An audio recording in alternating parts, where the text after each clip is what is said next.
आज ना जरा इस बात को टटोल करके देखते हैं कि वो कौन से फैक्टर्स हैं जो हमें अपने सोल मिशन को रियलाइज करने में, महसूस करने में रुकावटें पैदा करती हैं।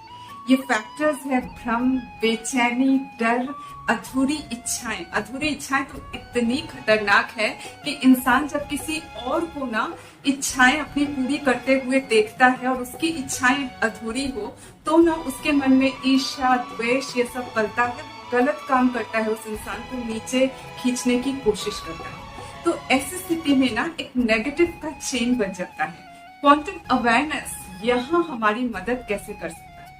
हम जब क्वांटम वर्ल्ड को जानने लगते हैं ना, तब ये समझ जाते हैं कि यूनिवर्स के साथ हम कैसे कनेक्टेड हैं, और तब ना ये भ्रम टूट जाता है कि जो कुछ भी हमें आंखों से दिखाई दे रहा है उतना ही सच है। सच का साम्राज्य वहीं तक सीमित है। ये भ्रम हमारा टूट जाता है, और जब ये भ्रम टूटता है ना, तब हम समझने लग जाते हैं कि हम अपने डेस्टिनी को कैसे इन्फ्लुएंस कर सकते हैं, और इस यूनिवर्स में कुछ भी बगैर किसी रीजन के नहीं होता।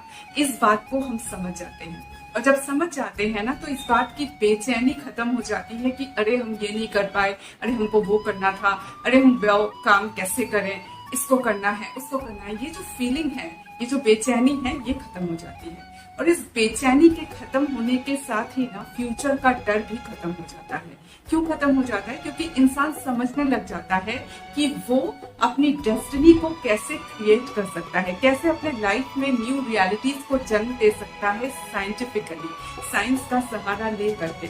तब ये जो डर रहता है, तमाम डर होते हैं ना फ्यूचर से रिलेटेड, वो डर उसका खत्म हो जाता है। और उसकी जगह पर पता है क्या आता है? उसकी जगह पर आता है कोशिशें कि कैसे हम अपनी जिंदगी को बेहतर बना सकते हैं, क्योंकि अब उसे साइंस का पता चल जाता है।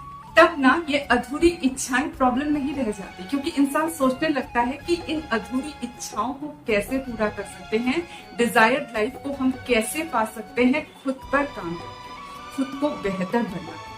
तो ये जो खुद को बेहतर बनाने की धुन सवार हो जाती है ना, इस धुन के चलते उसके मन से ईर्ष्या, द्वेष निकल जाता है। उसके पास टाइम नहीं रहता है किसी और को देखने का, किसी और के बारे में सोचने का।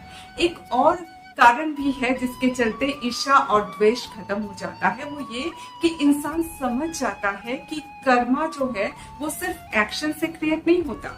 हम कुछ सोचते हैं, हम कुछ महसूस करते हैं, उससे भी कर्मा क्रिएट होता है, क्योंकि हर थॉट का क्वांटम फील्ड होता है, और क्वांटम फील्ड से ही रियलिटी लाइफ की जन्म लेती है।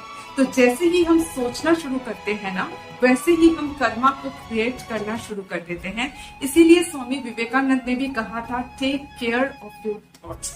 जो हम सोचते हैं वो रियलिटी बनकर इसीलिए जीवन में आती है, क्योंकि हमारे हर थॉट का क्वांटम फील्ड होता है जो रियलिटी में तब्दील होने की ताकत रखता है। तो इंसान तब साइंटिफिकली ये समझ जाता है कि किसी के लिए ईर्ष्या या द्वेष रखना भी अपने लिए गलत सोचना है, क्योंकि उसमें ये विजडम क्रिएट हो जाता है कि हम किसी और के बारे में गलत सोचेंगे तो वो अपने पर ही लौट करके आएगा।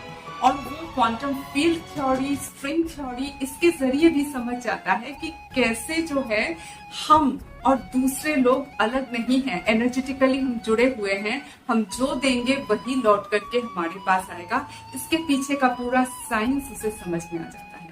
और जब नेगेटिविटी निकल जाती है ना, मन से द्वेष, ईर्ष्या ये सब निकल जाता है, तब जो है ना मन में पीस और लव फ्लो करता है। और पीस और लव से इंसान जो है वो यूनिवर्स के लॉ से अलाइंड हो जाता है।